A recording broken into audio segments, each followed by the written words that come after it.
සම්බුදු තෙමගුල සිදුවෙච්ච උදාාරතර දවස තමයි උතුම් වෙසක් පුර 15ක් පොහොය දවස. හදවතේ ශ්‍රද්ධාව ගෞරවය පෙරදරි කරගෙන ආධ්‍යාත්මික ගුණවගාවන් වර්ධනය කරගෙන දාන ශීල භාවනාදී ත්‍රිවිධ පුණ්‍ය ක්‍රියාවන් සිද්ධ කරගෙන තමන්ගේ ජීවිතයේ ආධ්‍යාත්මික සංවර්ධනයට වර්ධනයට සුවිශාල කාර්යභාරයක් සිද්ධ කරන දවසක් තමයි වෙසක් පුර 15ක් පොහොය දවස කියලා කියන්නේ. ඒතරේ අති උතුම් දිනයේදී බෞද්ධ ශ්‍රද්ධාවන්ත බෞද්ධ සියලු දෙනාම එකම සිතින් තුනුරුවන් වන්දනාමාන කරමින් තුනුරුවන් පුද පූජාවන් කරමින් ආධ්‍යාත්මික පූජාවන් සිද්ධ කරන දවස. ඒ නිසා මේ දවස අපිට විතරක් නෙමෙයි ශ්‍රී ලංකා වාසී බෞද්ධ ජනතාවට වගේම ලෝකවාසී බෞද්ධ ජනතාවටත් ඉතා වැදගත් දවස. අනිත් එක බුදුරජාණන් වහන්සේ ධර්මයේ දේශනා කළේ බෞද්ධයන්ට කියලා විතරක් නෙමෙයි. සමස්ත ලෝක ජනතාවටම තමයි බුදුහාමුදුරුවෝ දේශනා කළේ ධර්මය. ඒකට බුදුරජාණන් වහන්සේ දේශනා කර ධර්මයේ පිළිබඳ උන්වහන්සේ පැහැදිලි කරන භික්ෂුන් වහන්සේලාට මහණෙනි මම දේශනා කරන්නා වූ ධර්මය ගම් නියම් ගම් සිසාරාගෙන ගිහිල්ලා ඔවුන්ට ධර්මය අවබෝධ කරලා මේ දුක්ඛිත වූ සංසාරයෙන් එතර වීම සඳහා මාර්ගය දේශනා කරන්න කියලා උන්වහන්සේ දේශනා කළා සකල ලෝකවාසී සියලු සත්වයන්ටම. ඒතර බෞද්ධයෝ කියලා ඊට පස්සේ තමයි බුදුදහම අවබෝධ කරගත්තේ නැත්නම් වැළඳගත්ත ඒ මඟ අනුගමනය කරන අය බෞද්ධයන් විසින් සිහිපත් කරන්නට යෙදුණා අපි ප්‍රකාශ කරන්නට යෙදුණා. මේ දවස අපි ඊටම උදාර දවසක්. ඒ නිසා අපේ ලංකාවේ මේ 2026 වර්ෂයේදී අධිවෙසක් පුර 15ක් පොහොය දවසක් උදා වෙලා තියෙනවා. මේ අධිවෙසක් පුර 15ක් පොහොය දවස තමයි පහුගිය දවසේ මැයි මාසේ පළවෙනිදා දිනයට යෙදුනේ එදා. ඒ නිසා මේ රටේ සප්පුර 15ක් පොහොය දිනේ යෙදෙන්නේ මැයි මාසේ 30 වෙනිදාට. එදාට අපි ඉතින් සාමාන්‍යයෙන් ඒ වෙසක් සතියක් සාමාන්‍යයෙන් වෙසක් මාසයක් විදිහට තමයි ඉස්සර අනුගමනය කළේ. දැන් වෙසක් සතියක් විදියට මිනිස්සු දන් දෙනවා, සිල් රකින්නවා, භාවනා කරනවා, විවිධ පුණ්‍ය ක්‍රියාවන් සිද්ධ කරනවා. ඔබ දකින්න සාමාන්‍යයෙන් ලෝකේ ආගමික ශාස්ත්‍රවරුන් ඉපදිච්ච දවස බැලුවාම විවිධ පව්කම් කරන දවසක් බවට පත් වෙලා තියෙනවා. දැන් උදාහරණයක් විදියට ගත්තාම එක එක ආගමික ශාස්ත්‍රවරුන් උපන්දිනය සිහිපත් කරන දවස මත්ද්‍රව්‍ය භාවිතා කරන, සත්තු මරාගෙන කන, විවිධ සැනකෙලි පවත්වමින් අනිත් අයට සමානවට හිංසාවාදී විදියට සමරන දවසක් බවට තමයි අනෙකුත් ආගමික ශාස්ත්‍රවරුන් බිහි වෙච්ච දවස සිහිපත් කරන්නේ. නම් බුදුරජාණන් වහන්සේ ලෝකයට බිහි වෙච්ච දවසේදී ඉපදිච්ච දවසේදී අපි කරන්නේ මොනවද? දන් දෙන එක. ඒ කියන්නේ දන් දෙනවා. අබේ දානේ සතුන්ට නිදහස අපි ලබා දෙනවා. මරන්න යන සත්තු අරගෙන නිදහස් කරනවා. ඊගාවට මිනිස්සුන්ට නිකන් කන්න බොන්න දෙනවා. සාමාන්‍යයෙන් ලෝකේ නිකන් කන්න දෙන රටවල් නැහැනේ. ඒ නිසා අපි එදාට මිනිස්සු ආසා කරන දේවල් හැම කෑම જાතියක්ම අපි හදලා මිනිස්සුන්ට දෙනවා දන්සල් වශයෙන්.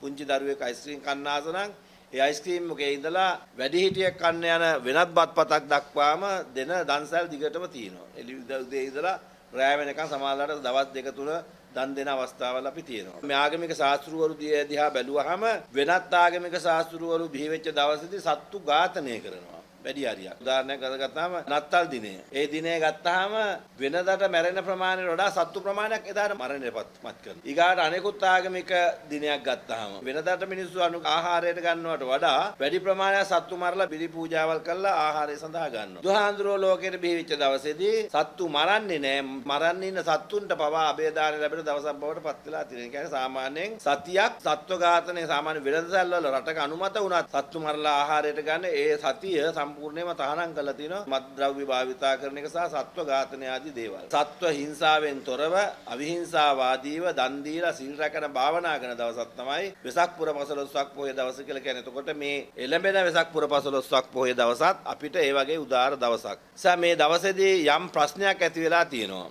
ඒ නිසා අපි ඒකට කියන්නේ ඒ ප්‍රශ්නෙට අපි කියන්නේ निराකරණයක් විදියට ආණ්ඩුව මැදිහත් වෙලා ක්‍රියාත්මක විය යුතු අවස්ථාවකට එළඹිලා තියෙන. ඒ කියන්නේ මේ තියෙන වෙසක් සතියක් අපිට තියෙනවා. ඒ වෙසක් සතිය ආරම්භ කරන්නේ සාමාන්‍යයෙන් 21 වෙනිදා ඉඳලා. අවසානයේ 30 දක්වා 31 දක්වා වෙසක් සතිය පැවැත්වෙනවා. ඒ වෙසක් සතිය අභ්‍යන්තර ඇතුළට වැටලා තියෙනවා හජ්ජි දිනය. ඒ හජ්ජි දිනේ වැටලා තියෙනවා. ඒතර මේ වැටිච්ච හජ්ජි දිනේ අපි සඳහන් කරන අපි දන්නවනේ ඒගොල්ලෝ හජ්ජි දිනේ සමරනකොට සත්තු මැරීමේ කටයුතු සිද්ධ කරන සාමාන්‍යයෙන් ගෙවල් වල පවා. අපි රජයේ මේ වෙලාවේදී මැදිහත් වෙලා මේක निराකරණය කළ දී සඳහා කටයුතු සිදු කරන බුදුරජාණන් වහන්සේ වෙනුවෙන් කරන උත්තම පූජාවක් විදියට ඒ දවසට එතකොට ආගමික සමගියේ සම්බන්ධතාවයත් ගොඩනගා ගන්න පුළුවන් අවස්ථාවක්. මේ වෙසක් සතිය තුල සත්ව ඝාතනය නැතුව හජ්ජි සමරන්න කටයුතු සිදු කරන්න කියන ඉල්ලීමක් අපි මුස්ලිම් සහෝදර ජනතාවගෙනුත් ඉල්ලනවා. ඒ වගේම මුස්ලිම් ආගමික නායකයන්ගෙනුත් ඉල්ලනවා. ඒ වගේම අපි ආණ්ඩුවෙනුත් ඉල්ලනවා මේ සතිය සත්ව ඝාතනයෙන් තොර සතියක් බවට පත් කරන්න හජ්ජි ජනතාවත් නැත්නම් හජ්ජි ආගම අනුගමනය කරන ජනතාවත් අපිත් එක්ක අත්වැල් බැඳගෙන කටයුතු කරන්න ආණ්ඩුවට ඒක පූර්ණ සහයෝගය ලබා දීම සඳහා කටයුතු කරන්න කියන ඉල්ලීමක් කරනවා. සමහර අයගේ තියෙන විවේචනයක් හාමුදුරුවෝ මස් මාංශ අනුභවනය කරනවා මේ අපි සත්තු කැපුවාම තමයි ප්‍රශ්නේ කියන ප්‍රශ්නයක් තියෙනවා. සාමාන්‍යයෙන් ඕනම කෙනෙකුට සතෙකුගේ ආහාර පාන ගත්තට අපි කිසිම තැනක විරුද්ධතාවයක් නැහැ. දැන් සාමාන්‍යයෙන් අපි එළවලුවක් ගත්තොත් ඒ එළවලුවේ සමහරලාට කැරට් ගෙඩිය ඇතුලේ පණුවෙක් ඉන්න පුළුවන්. ඊගාට බෝච්චි කරලා ඇතුලේ පණුවෙක් ඉන්න පුළුවන්. ඕක අපි නොදැනුවත්වම කැපිලා ආහාරය සඳහා එන්න පුළුවන්. අපිට ප්‍රශ්න එක අපි ආහාරයක් කියලා හිතාගෙන තමයි ඒක ගන්නෙ. ඒක කිසි ගැටලුවක් නැහැ. ඒ නිසා අපි සත්තුන්ගේ මේ මස් මාංශ ආහාරය සඳහා අනුභවය සඳහා ගන්නවා. හැබැයි සත්තු මරනවා කියන චේතනාවක් අපිට ඇති වෙලා නැහැ. ඒ වගේම අපි දන්නවා ඒක සදාචාර සම්පන්නව කරන ක්‍රමවේදයක් තියෙනවා. සාමාන්‍යයෙන් කෙනෙකුට වැසිකිළියකට යනවා නම් වැසිකිළියට යන්න ක්‍රමවේදයක් තියෙනවා. සාමාන්‍යයෙන් එතරම් වාඩි වෙන්නත් පුළුවන්.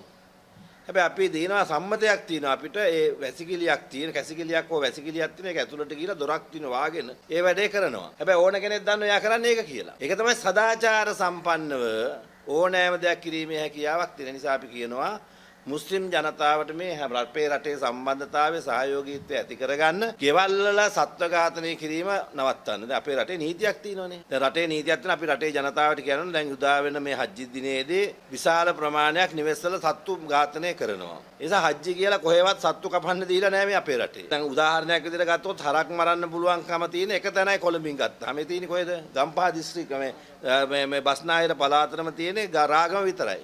රාගම විතරයි සත්තු මරන්න පුළුවන්කම තියෙන්නේ. වෙන කොහෙවත් ගෙදරකවත් වෙන කොහෙවත් සත්තු මරන්න බෑ. තත්ත්ව අවිහිංසාවාදී පනත යටතේ ගිහලා බලන්න. එතකොට එතන විතරයි තියෙන්නේ. ඊගාවට අපිට කියමුකොත් දැන් ඒ හජ්ජි ජනතාවට ඒ ප්‍රදේශයේ තමන්ගේ සතෙක් මේව කරගන්න ඕනේ කියලා ආගමික පල්ලිය තුල.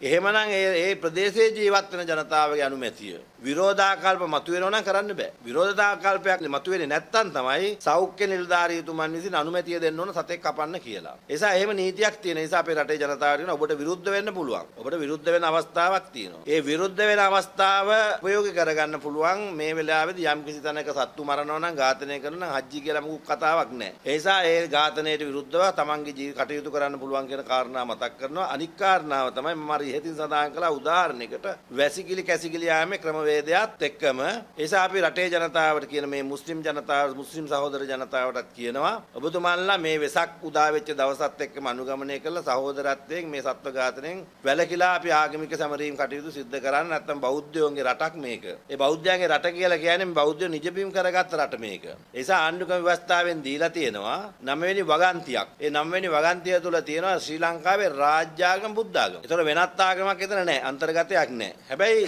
10 සහ 15 වෙනි වගන්තිය ප්‍රකාරව මූලික අයිතිවාසිකම් යටතේ 10 සිට 15 දක්වා තියෙන මූලික අයිතිවාසිකම් යටතේ වෙනත් ආගමික අයට තමන්ගේ ආගමේ ඇදහිීමේ අවස්ථාව ලබා දෙන්න කියලා තියෙනවා. ඒකේ මොන ආගමක්ද කියලා නැහැ. දැන් අපි කියමුකෝ ඊශ්‍රායලෙන් යුදෙව් ආගමාව කියලා. ඒ ආගම අදහන්නත් පුළුවන්. ඒ නිසා අපි විශේෂයෙන් මතක් කරනවා විශේෂත්වයක් දක්වලා නැහැ. විශේෂත්වය දක්වලා තියෙන්නේ බෞද්ධයන්ට. ඒ නිසා මේක බෞද්ධයන්ගේ රට. ඒ විශේෂත්වය දක්වපු වෙසක් පුර 15ක් පොහොය දවස බෞද්ධයන්ගේ උදාරතර දවස. ඒක බැතිසිතින් සමරන්න මුස්ලිම් ජනතාව සහෝදර ජනතාවත් අපිත් එක්ක එකට එකතු වෙලා අර සත්ව හිංසාවාදී කටයුතු වලින් වැළකීලා කටයුතු කරන්න කියන ඉල්ලීම අපි මතක් කරනවා. මේක විවස්ථාපිතවත් අපි මතක් කරනවා. ආණ්ඩුවට කරන්න පුළුවන් බුද්ධාගම ආරක්ෂා කිරීමේ ආණ්ඩුක්‍රම ව්‍යවස්ථාවේ තියෙන නිසා ඒ වගන්තිය ප්‍රකාරව අර කියන නීතිය ක්‍රියාත්මක කරලා අර මේ සත්ව ඝාතනයෙන් තොරව හජ්ජි සමරන්නත් බෞද්ධයන්ගේ විසක් පුර පොහොය දවස සමරන්නත් කටයුතු කරන්න පුළුවන් කියන කාරණා මතක් කරන ඒ මිනිස් නැතිව රටේ ප්‍රශ්න ඇති කරන්න ආණ්ඩුව උත්සාහ දරන්න එපා කියන කාරණාවත් මේ වෙලාවේ විශේෂයෙන්ම ආදරයෙන් මතක් කර සිටිනවා.